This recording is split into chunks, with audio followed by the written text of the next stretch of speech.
तो रावण का वध करके रामचंद्र जी अयोध्या वापस आए। बुराई की हार हो गई, अच्छाई जीत गई, लाइट जीत गई और डार्कनेस हार गई। बस इसी खुशी में अयोध्या वासियों ने रामचंद्र जी का स्वागत करने के लिए बहुत सारे दिए जलाए, इसलिए आज के दिन को दीपावली भी कहते हैं। पर पूजा तो हम लक्ष्मी जी की करते हैं, ऐसा क्यों?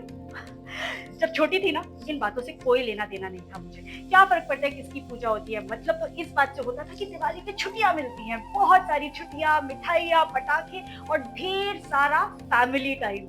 मैं और मेरा भाई ना बहुत लड़ते थे, तो मम्मी ना हमें काम पर लगा देती थी, मंदिर डेकोरेट करो, दिए कलर करो, और हम दोनों ना उसको भी कंपटीशन बना देते थे, किसने दिए अच्छे पेंट किए, किसने मंदिर ज्यादा अच्छा सजाया। और पापा मम्मी ना बहुत स्मार्ट, दोनों को हर साल टाई कर देते थे।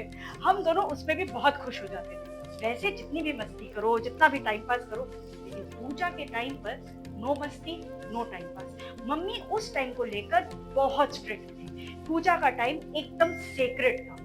तो पूजा के टाइम पर सबको तैयार होकर सही समय पर आकर बैठना होता था। एक बार मेरा भाई लेट हो गया और उसे मम्मी से बहुत डांट पड़ी, क्योंकि मम्मी को लगता था कि पूरा परिवार जब तक साथ में बैठकर पूजा नहीं करेगा तब तक पूजा शुभ नहीं मानी जाएगी।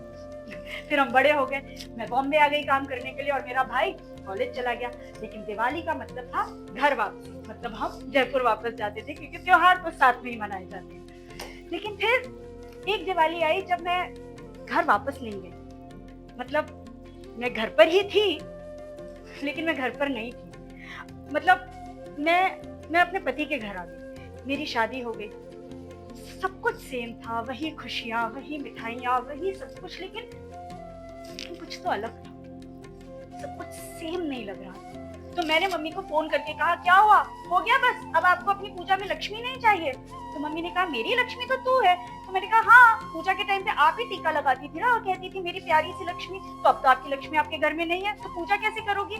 तो मम्मी ने कहा, पर ऐसा तो नहीं है, तू तो यही है, तेरी वो सारी बातें, तेरी सारी मस्ती, तेरी यादें, वो सब तो इसी घर में है, लेकिन जो कुछ तूने अब इस घर से सीखा है, तेरे वैल्यूज, तेरे संस्कार, जो ट्रेडिशंस तूने यहाँ से सीखे हैं, उन्हें ले जाकर तुझे अब उस घर में उजाला करना है। बस मम्मी की इस बात से ना मेरे अंदर कुछ बदल गया। तब मुझे समझ में आया कि बेटियों को घर की लक्ष्मी क्यों कहते हैं। शायद इसलिए क्योंकि जब वो अपने माँ बाप के घर से जाती हैं, वो घर थोड़ा सूना कर देती हैं, लेकिन जिस घर में जाती हैं उस घर में बहुत सी लाइट, अपना प्यार फैलाती हैं। शायद यही हुआ होगा जब रामचंद्र जी वापस आए होंगे, उनके साथ साथ अयोध्या में प्रॉस्पेरिटी भी आ गई होगी, और प्रॉस्पेरिटी की देवी लक्ष्मी माँ, इसलिए पूजा लक्ष्मी जी की होती है। अब इतने सालों बाद जब लक्ष्मी पूजा होती है, मैं भी मम्मी की तरह साड़ी पहनती हूँ, सिल्वर की थाली, सिल्वर की प्लेट, पंचामृत, सब कुछ वैसा ही होता है जैसा मम्मा करती थी। और यहाँ तक कि मैं भी अपनी बेटियों से एग्जैक्टली वैसे ही कहती हूँ, नो टाइम पास, नो मस्ती ड्यूरिंग पूजा।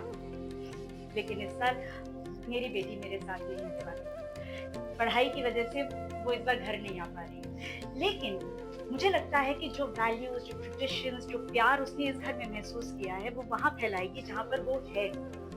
अब तो बहुत से बेटे भी हैं जो घर वापस नहीं आ पाते पढ़ाई के सिलसिले में, काम के सिलसिले में, पर मैं होप करती हूँ कि वो अपने कल्चर की, ट्रेडिशन की वैल्यूज जो है वो नई सिटीज और नई कंट्रीज में फैला रहे हैं। तो happy Diwali to everyone who is away from home, and happy Diwali to every house जो यादों से महक रहा है।